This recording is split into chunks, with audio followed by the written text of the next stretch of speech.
Alright, this video goes over number 11 on your review worksheet. First of all, directions say, table below shows Josh's temperature during his influenza illness over a 3-day time period.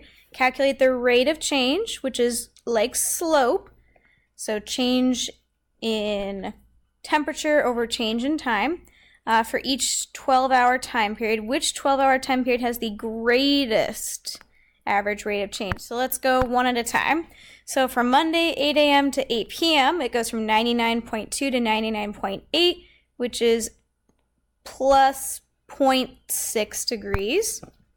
Then when we go from Monday to Tuesday, 99.8 to 100 is a plus 0.2 difference. Then we go from 100 to 101.7, which is plus 1.7 degrees. Oops, different color. And then from 101.7, he goes down to 100.6. So that's minus 1.1 degree.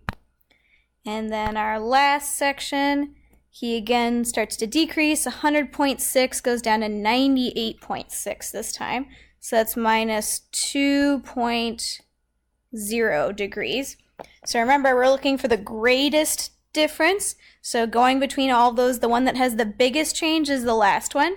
Yes, it's a negative number, but that's still the greatest rate of change. So Wednesday, 8 a.m. to 8 p.m. was the biggest rate of change in his temperature over a 12-hour period.